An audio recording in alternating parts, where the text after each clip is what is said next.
Hello, people of YouTube land. Hello to those that are part of the Cringe Crew community Discord, and the people who follow Ted and I and our special guest Mike on Twitch.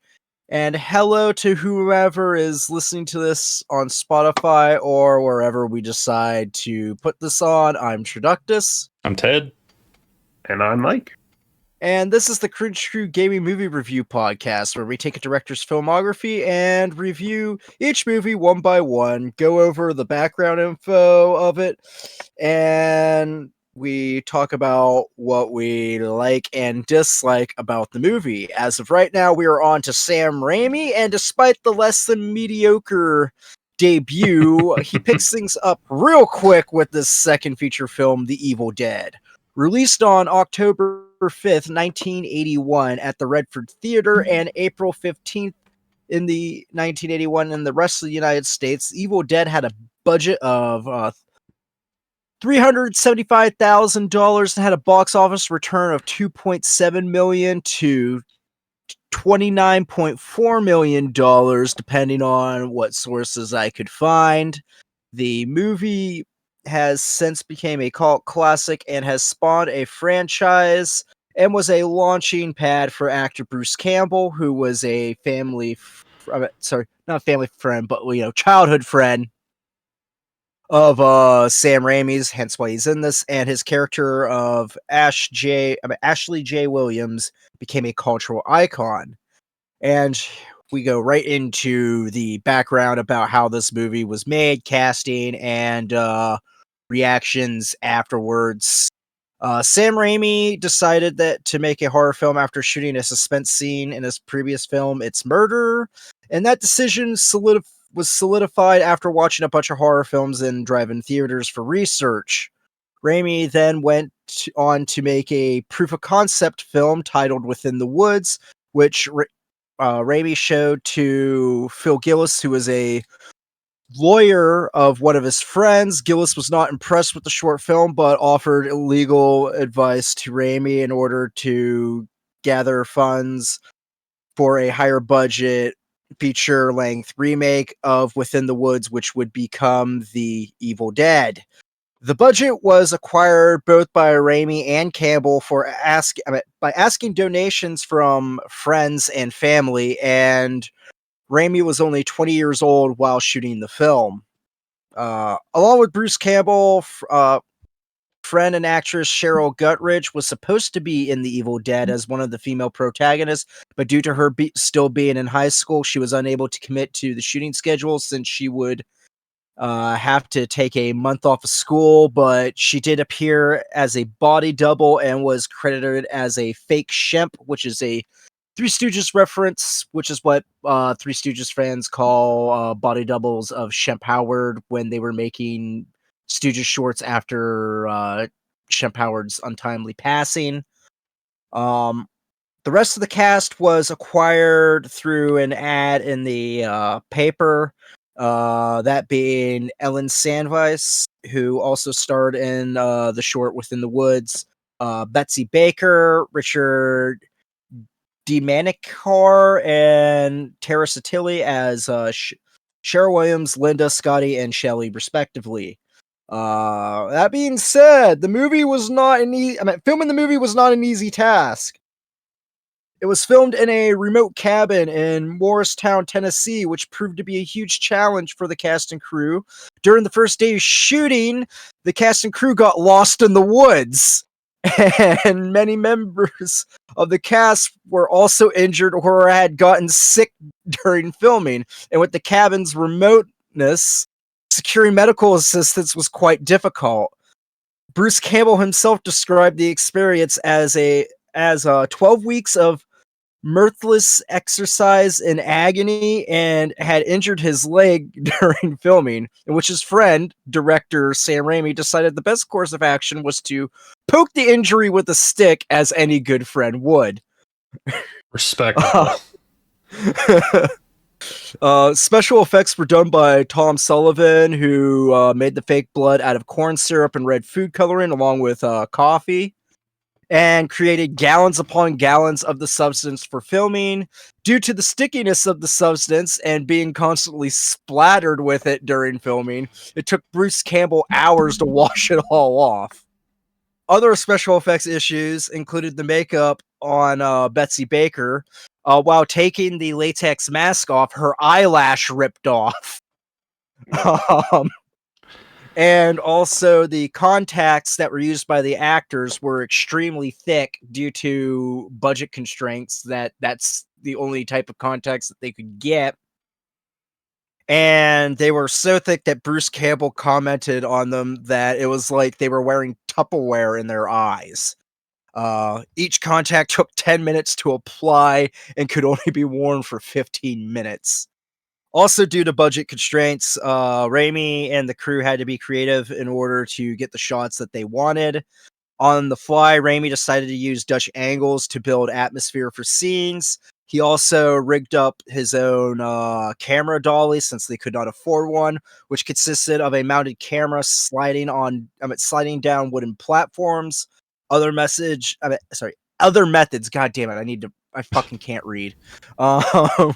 Other methods Raimi used to film the movie included taping cameras on sticks and wooden boards to emulate a Steadicam, and on a couple occasions, including taping the cameras to the hands of the camera operators themselves. The last scene was shot by mounting a camera onto a bicycle to get a seamless, long, continuous shot. Now we finally get to after the film's release. The film's release was met with controversy due to its graphic violence. No shit. Raimi wanted the film to be as gruesome as possible and expressed no fear of censorship. Although later in life he did state that he regretted having the tree rape scene in the movie, feeling that he went too far, and stated that it was his job as a director to entertain, scare, or make people laugh, not to offend. Due to the film's violence and gore, the uncut film was given an X rating in the USA until 1990, where it was re-rated as NC-17, thus making no one under the age of 18 being able to watch the movie in theaters or buy a copy or rent a copy legally. Like I said, legally. Important distinction. Obviously, someone on the internet's going to be able, under those ages, is able to obtain the film, but that being said, also, the uncut film was legally able to be obtained in the UK in the year 2000. Prior to that, it was banned. Due to it sparking a moral panic spawned by other films and triggering the video nasties list along with Driller Killer and Cannibal Holocaust. And the film is banned in several countries and theaters and home releases to this day, including Finland, Singapore, and New Zealand. Interesting. And that being said, we can go into plot. Well, there's not much of a plot. Some kids go into a cabin to spend some fucking time, and then the woods come alive and turn people into zombie shits, and then, it's just Ash versus murdering all of his zombie friends. Pretty simple. Cut and dry. All right. That takes us to likes and dislikes. Mike, how about you lead us off? Start off with whichever you feel like, man. All right. So the reason I'm even here is because this is probably one of my favorite horror franchises. I love the original trilogy. I even kind of like the new movies. I feel like Remakes aren't bad. They're pretty good. But as for this movie, I think out of the original trilogy, this is my least favorite. That's not to say it's bad. Like, it's still a great movie, especially like considering like the budget and the time period, I guess. So yeah, I love the goofy effects. I think that those are kind of charming. The other effects I still think kind of hold up. Doesn't mess around and gets right to the good stuff sort of quickly, I think. Which could be a good or bad thing, depending on, how you feel about that sort of thing. If you like for tension to build up or whatever. But I don't mind it here. The camera when it's zooming around when it's like supposed to be the demon, I think is neat. It's kind of silly, but I like it. Yeah, which they did because they couldn't afford to actually make a monster. Yeah. But I mean, it's like an iconic part of the franchise, so it works. Yeah, that does it for likes for me. I like the goofy effects. I do have to agree with you that a lot of the effects really hold up. If we ignore the last like 10 minutes of the movie, I genuinely think that, especially for being low budget and the 1970s, right, that like this is yeah, I think it was 1980, but like still. Either way, the idea that this movie is 40 years old plus, like many of those effects are still like what felt like pretty industry standard. They did some goofy claymation shit that I'll get to later, but I like the goofy claymation. it doesn't quite fit, but the rest of the effects like still really, really hold up. One thing that I noticed from this movie that is kind of like out of character in a positive way for horror movies of this time was the lighting. Even in really dark places, it didn't give you too much light, but with low budget shit quality materials, right? Like they still managed to do a pretty good job at like lighting the place and keeping you involved. As we were watching, Stallman, you mentioned the fog and that it's fucking everywhere and how much of the budget had to have gone to it, right? But I think in a lot of places the fog actually like even helps the light. You get an almost reflective quality that it still feels dark, but you can see. And I actually really think that's phenomenal, like cinematography for what they were working with. I also got this vibe through the most of the movie that it's a real precursor to like modern horror movies, right? In the idea that like things just start off kind of creepy but unexplained. In modern horror movies, it's to build up a franchise and a sequel because God forbid we only make one thing. But in this, I thought it worked really well. Like, I don't know whether it was intended to be a franchise before it actually was, but it still gave that same kind of like, like the woods scene that you mentioned, right? We still kind of had no idea what was going on, but we knew the woods were attacking them, right? And like it continued to develop from there without ever really giving you a backstory. And despite the fact that I hate that in modern horror movies, it was kind of charming in this. Like it just really gave a very creepy, unsettling feel, which I liked a lot. The other part of this that I really enjoyed, kind of just like as a side, fucking white people, dude. Like, just consistently making the dumbest choices ever in terms of survival. And I really appreciated how just dumb they made every character. It was great. I do like, even though like we are very familiar with how like the Evil Dead franchise is with like Bruce Campbell's character is like the main character, but I do love how like throughout basically the first half of this film, Ash is just a pussy. Like you think he's just gonna be like one of the bystanders as opposed to like the final guy, especially since Scotty's doing the heroic role at first, and then Scotty just ditches Bruce and then comes back all fucking mangled and shit. I love how, like, you do get a little, despite, like, there being not so much of a script, there is a little bit of character development of, like, Ash becoming kind of, like, brave enough to survive. Sort of. Yeah, they gave the characters, like, just enough backstory to watch them develop, but not in a way that you give a shit.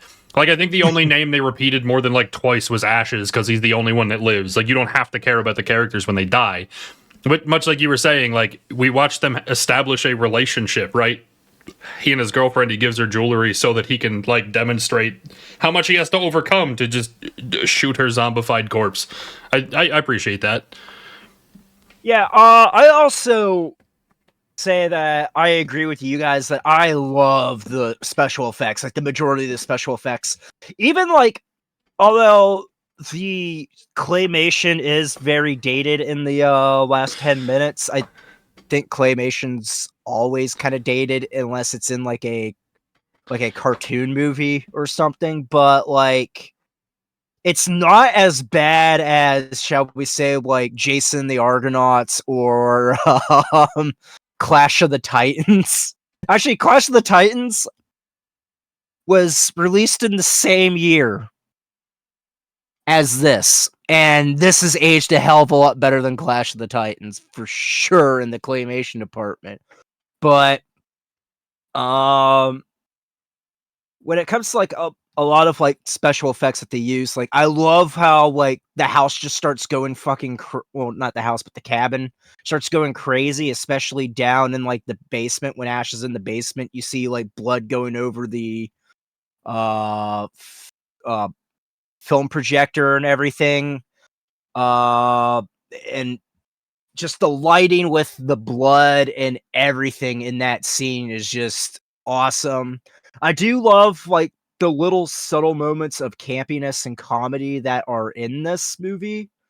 Especially since it seems like the last like half hour of this film is just like, how much blood can we throw at Bruce Campbell? Because he just keeps getting covered and covered and covered and covered. I think also the fact that this movie doesn't fuck around is a huge positive. Like, it just creepy shit just starts happening right away. Then you get enough explanation of what's going on, and then like the movie just keeps on like getting crazier and crazier and crazier as it goes. I also love how I know how Ted says, like, you know, it sets up like a template for like modern horror, but also does like certain things better than what modern horror does. And I think a good example of that is the jump scares, especially the one jump scare when Scotty's corpse revives. Cause like you have the jump scare of like Cheryl like pulling like her hands through the door and grabbing Bruce Campbell. And that's, you know, that's a jump scare that you saw a mile away happening. And then everything just calms down right away. You're like, okay, the jump scare was over. And then Scotty's corpse comes up with like an awesome sound effect that was probably done on a synthesizer or something. But like the sound design in this is superb and like startling you. And I remember like first watching this movie, and yes, this was the first NC-17 movie I ever watched, which is probably like 1 out of 3 that I can name that I've watched, just because it's very rare for a movie to really get that rating, because most people want to like cut it for like an R rating so that way it actually gets into like, you know, movie theaters. NC-17 kind of gets pretty limited. But crap, I lost my train of thought. What was I? You fully fucking derailed. You didn't lose the train. It just went flying off the tracks. Yeah. Oh yeah. The sound design is really freaky. I love the camera angles and the camera work completely, especially the crane shots. Especially also that shot at the end. Like, honestly, like this is still up there, I'd say, with one of my favorite horror films of all time. Although this is not my favorite out of the trilogy. I would say that would probably might go to Army of Darkness, but we'll have to see when we rewatch that. I might like this better than Evil Dead 2, but I haven't seen Evil Dead 2 in a long, long time, and I haven't seen this film in a long, long time, so that could change. But that's really all I got for likes. Like, this is a awesome, solid movie, a huge step from the last movie that we watched. So, and I find it really cool seeing like a lot of the techniques that are used in this that he would probably. I'm excited to see how they're used in like Spider-Man, which you could definitely tell probably used a lot of crane shots. Yeah.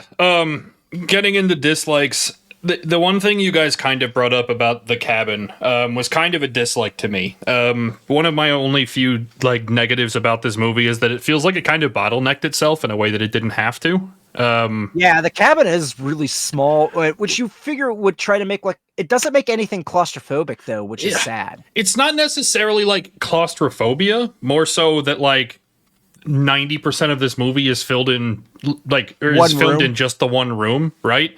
Like they build out this cabin so that it's got multiple bedrooms. There's forest outside that gets utilized. Like they take note of the bridge as they're coming across. There's the basement, right? And just very little of the space actually gets used. I recognize that there are things like budget constraints, right? Or the feasibility to have, 28 cameras set up throughout the house, right? And I get it, right? It's not a huge negative. But it does kind of feel like they just choked everything into, all right, how much can we film without moving this camera from right here in this living room? And it's just not great at utilizing all of the space that they were provided, even if you're trying to make the setting small. My only other real dislike that's worth mentioning, some of the makeup just goes above and beyond. I won't even say that it's a bad job because I think that like for what they were working with, it was really good. But some of it just got like corny and dumb. When Ash's girlfriend was turned into one of these fucking zombie creatures, they just kind of like, all right, what if we made her lipstick a little more pastel and more across her face, and that's the makeup department. Like some aspects of the makeup were just kind of like corny and kind of drew away from the fear that you felt with all of the other creatures. Yeah, her makeup job's not really the best, but like, especially since like everybody else is like really good. But gosh, yeah, what you guys got for dislikes? Should I go first? Yeah, how about it? Yeah. All right. You are the guest. So I don't really have a whole lot to say. I guess my only big complaint is that I think that deaths and just attacks in general from the demons take way too fucking long. It's like there's like the one scene where somebody gets stabbed in the ankle with a pencil and it just draws on for so goddamn long. It's like, how are you going to sit there screaming for like a solid 30 seconds and not react? Like, if it were me, I would have kicked that bitch in the face. What are you doing? I guess it's just like a product of horror movies of the era, but it bothers me. I hate it.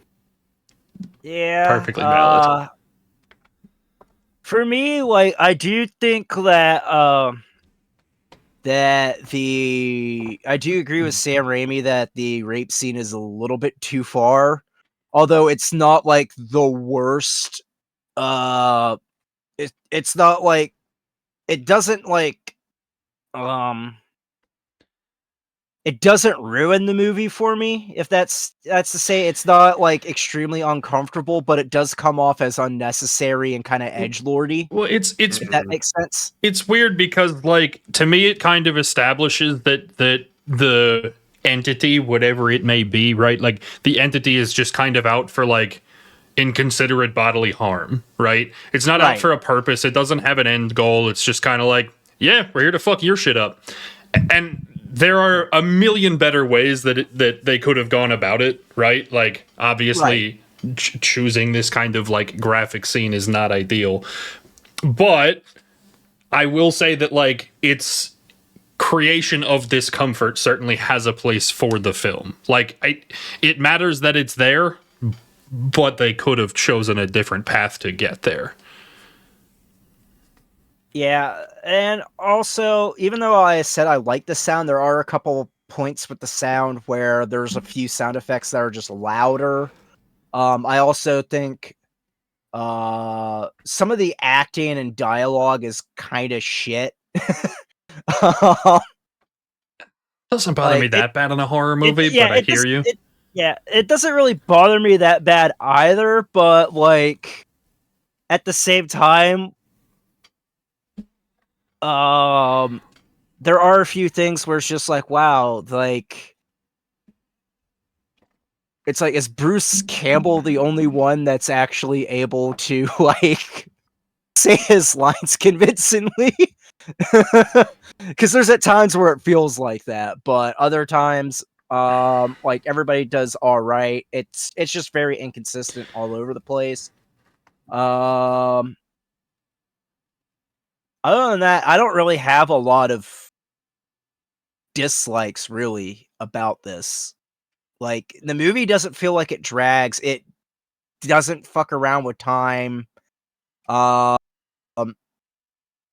it's honestly freaking good. It's just good, you know? It's hard to really. I'm literally, like, pulling things out to think of dislikes. You don't have to try that hard, honestly. I mean, this is just a solid movie. It holds up really well, especially considering the time. I mean, how many times have you heard us on this podcast, a movie from the 90s, we've said, like, it's shit now because it's too old. Like, this genuinely really holds up in a really impressive way, honestly. So, if anybody's got anything else... All right. And I guess that'll wrap us up then. Stallman, I'd like to congratulate you. Your script cut your down by about 100 from fucking last week, dude. Super proud of you. As always, too long, was it? No, it was fine. It was fine. As always, you can watch movies with us in the Discord. We've been watching on Sundays when time works out for us, but we post in the Discord if that ever changes. So you can hop in there at the link below to get on in here and watch some movies with us. If you're interested in our other content, you can check out the rest of the YouTube or all three of us on Twitch: Stallman at Traductus, Mike at Xenon756, and myself at Ted Green Eagles. And I think that'll wrap us up. We'll see you guys back here next week. Adios. Yep, next will be Crime Wave.